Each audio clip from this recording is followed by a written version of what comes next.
গত রবিবার ভোরে দুর্গাপুর প্রজেক্ট লিমিটেড ওয়াগনে উঠে কয়লা খালি করতে গিয়ে বিদ্যুৎপৃষ্ট হয়ে মৃত্যু হয় পৃথ টুডুর। পৃথ টুডুর পরিবারের পাশে দাঁড়িয়েছিল জেলা আইএনটিটিওসি।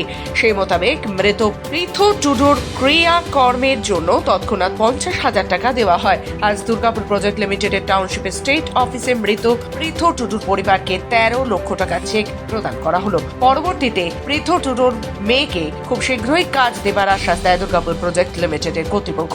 এই চেক প্রদান অনুষ্ঠানে উপস্থিত ছিলেন দুর্গাপুর প্রজেক্ট লিমিটেডের কর্তৃপক্ষ এবং জেলা আইএনটিটিওসির সভাপতি অভিজিৎ ঘটক।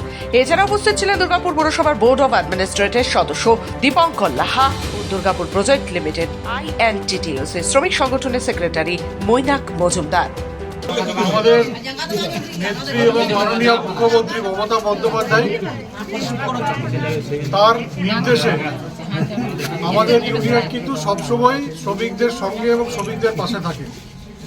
নানান দাবি দাওয়া নিয়ে আমরা প্রায় যারা কর্তৃপক্ষ আছেন তাদের সাথে আলোচনা করে সেই দাবি দাওয়া আমরা পূরণ করি এবং বিগত কয়েক বছর ধরে আমরা দেখতে পাচ্ছিলাম যে নানান জায়গায় দুর্ঘটনাতে আমাদের শ্রমিকরা আহত হচ্ছেন, কোথাও প্রাণ হারাচ্ছেন।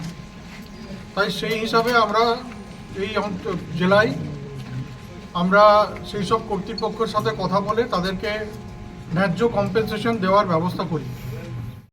আমার যখন উনি হন আমার পিসিমশা ইনি হন পিসিমশা আমার বোন, তার আমরা যখন পেশামশা প্ল্যান্টে হয় দুর্ঘটনা, তারপরে তখন দুর্ঘটনার যারা পেশারা ডিউটি করেন ওনারা ওইখানে ছিলেন। তারপরে আমাদের আইনটিসি যারা আছেন ওদেরকে খবর দেওয়া হয়, তারা সমস্ত এখানে যান।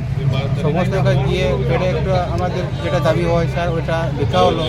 লেখা হওয়ার পরে আজকে ওটা ছিল পাওনা দেওয়ার, যেটা পাওয়ার আমাদের দাবি ওটা আজকে দিয়েছেন। প্লাস আজকে বলেছেন যে বোনের একটা কাজের 26টা ডিউটি যেন হয়, ওটা দেওয়ার জন্য আজকে বলে দিয়েছেন যে হবে। তারপরে আমাদের দাদারা এই আইনটিসি দাদা অনেক হেল্প করেছেন, ওনাদের হেল্পের জন্য আমাদের আজকে খুবই ভালো লাগছে আর কি। আমরা আশা করি আমরা দাদা এরকম হেল্প করলে আমাদের এরকম পাওয়া কি আমাদের বোনের একটা কাজ হবে, ওটা আজকে কাজ পাওয়ার পরে আমরা আজকে ভালো লাগছে।